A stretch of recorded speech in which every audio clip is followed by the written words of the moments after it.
You meet someone for the first time, and within seconds, you already have a feeling about them. They seem trustworthy, or maybe something feels off. They appear confident, nervous, guarded, or surprisingly genuine. But where do these impressions come from, and how accurate are they? Psychology suggests that our minds pick up far more information than we consciously realize. Today, I am going to show you exactly how to read anyone in 5 minutes or less, using the same psychological hacks used by therapists, negotiators, and yes, even professional poker players. Stick around until the end, because the last technique is the one almost nobody talks about, and it might be the most powerful one on this entire list. Let's start with the first hack, and it is so simple, most people completely overlook it. Watch the feet. When you meet someone, don't look at their face first, look down at their feet. Here is why. The face is the most controlled part of the body. We have spent our whole lives learning to smile when we don't mean it, to nod when we disagree, to hide what we really feel behind a calm expression. But the feet don't lie. If someone's feet are pointed toward you, they are engaged, they want to be in this conversation. But if their feet are angled away, toward the door, toward another person, toward literally anywhere else, that is their body quietly telling you, I want to leave, even if their mouth is saying, oh, this is so interesting, tell me more. The feet reveal the truth before the words even catch up. The second hack is about mirroring, and once you learn to see it, you cannot unsee it. When two people genuinely connect, without even realizing it, their bodies start to sync up, they cross their arms around the same time. They lean forward together. They even start breathing at a similar pace. This is called mirroring, and it happens naturally when there is real rapport. But here is the powerful part. You can use this in reverse. If you want to build trust with someone quickly, subtly match their body language. If they lean back, you lean back a moment later. If they use their hands a lot when they talk, let your gestures pick up slightly too. Done naturally. This creates an unconscious sense of connection. It tells their brain, this person is like me, this person is safe. Now here is something that might make you a little uncomfortable. Once you start noticing it, you will see it everywhere. Watch what someone does with their hands when they are nervous or lying. Most people focus so hard on controlling their face, their words, that they completely forget about their hands. Nervous people often touch their neck. Their throat is one of the most vulnerable parts of the body, and when we feel threatened or anxious, we instinctively protect it. Watch for someone repeatedly touching their neck, adjusting their collar, or rubbing the back of their head. These are subtle stress signals your conscious mind rarely picks up on. Still, your gut feeling does. Have you ever met someone and thought, something feels off, but you couldn't explain why? This is usually why. Your brain caught the signal even when you didn't consciously notice it. Let's talk about eyes for a second, because there is a huge myth out there that you need to bust right now. A lot of people believe that if someone looks away while talking, they are lying. This is actually false, and relying on it can make you completely misread innocent people. Someone might look away because they are shy, or because they are deep in thought, or simply because direct eye contact makes them uncomfortable. And that has nothing to do with honesty. Instead of watching for eye contact itself, watch for sudden changes in behavior. If someone has been making steady eye contact throughout a normal conversation, and then suddenly, right when you ask a specific question, their eyes dart away, or they blink rapidly, or their gaze becomes fixed and unnaturally still, that shift, that sudden change, is what actually matters. It is not the behavior itself. It is the change in the pattern. Before we go further, I want to pause for a second, because understanding people isn't just a party trick. It is not about manipulating anyone or gaining some kind of upper hand. The real reason this matters is because most of us go through life feeling disconnected, feeling like we don't fully understand the people around us, our coworkers, our family, even the people we love the most. And that disconnect creates loneliness. It creates misunderstandings. It creates relationships that never quite reach the depth they could. When you learn to actually read people, you're not learning to control them. You're learning to see them, to notice when someone is struggling even if they say they're fine, to know when someone needs space instead of advice. This is a skill that can genuinely change your relationships, your career, and how connected you feel to the world around you.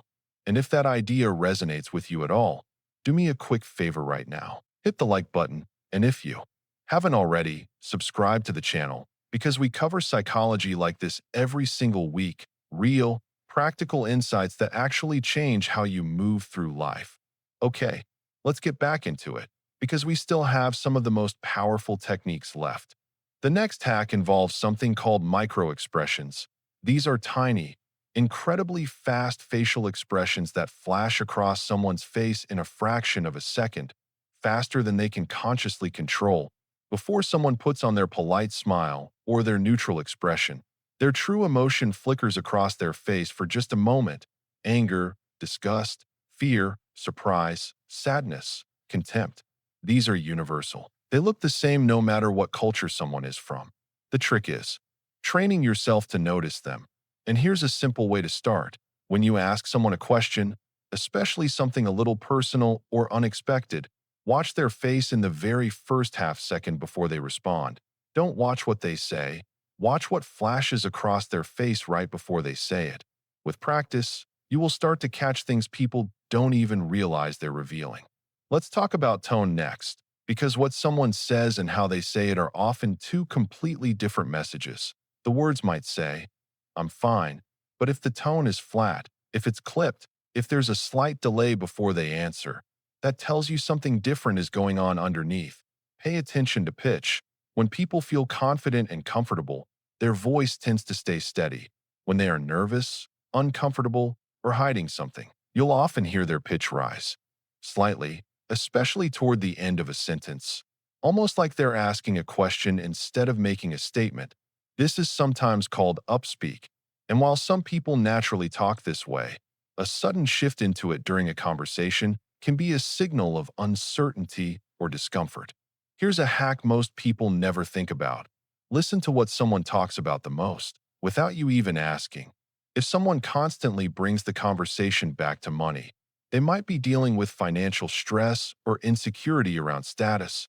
If someone frequently mentions how busy they are, even when nobody asked, they might be seeking validation or trying to convince themselves as much as you. The topics people return to again and again, especially unprompted, are often windows into what is actually occupying their mind. We don't always talk directly about our worries, but we circle them constantly without realizing it. Now here's a psychological hack that sounds almost too simple to work, but it is incredibly effective. Pay attention to what someone does the moment there's a silence in the conversation. Most people feel awkward with silence and rush to fill it, but watch closely. Someone who is comfortable and confident can sit in a quiet moment without panicking. Someone who feels anxious, guilty, or is hiding something often can't stand the silence. They'll rush to add more information, sometimes information you didn't even ask for. This is actually a technique real interrogators use. They let silence sit, and they watch who breaks first, and what that person says the moment they break it, because people often reveal the most right after an uncomfortable pause. Let's move to something a little deeper now. Watch how someone treats people who can do nothing for them. This one isn't about spotting lies. It's about spotting character.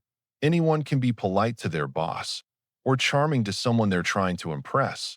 But watch how someone speaks to a waiter, a cashier, someone in a service position. Watch how they treat someone who has zero social or professional value to add to their life. This single observation tells you more about a person's true character than almost anything else on this list, because when there's nothing to gain, people show you who they really are. And finally, here is the technique I promised you at the beginning, the one almost nobody talks about, and honestly, it might be the most powerful one here. Ask yourself, how do I feel after being around this person? Not what they said, not how impressive their job title is, not how charming they seemed. How do you feel? Do you feel lighter, energized, like you can be yourself? Or do you feel slightly drained, slightly smaller, like you have to perform or filter yourself?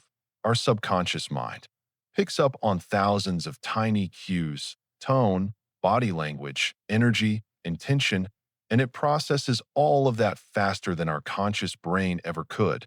So when you walk away from someone and your gut says something, trust it. Your gut is not being dramatic. It's running an assessment your conscious mind hasn't caught up to yet. So here's what I want you to try. The next time you're in a conversation with someone, whether it's a coworker, a stranger, a first date, anyone, pick just one of these hacks and actually practice it. Watch their feet, notice their hands, pay attention to what happens in the silence. You don't need to use all of them at once. Start with just one and see what you start to notice that you never noticed before. I'm curious, out of everything we covered today, which hack surprised you the most?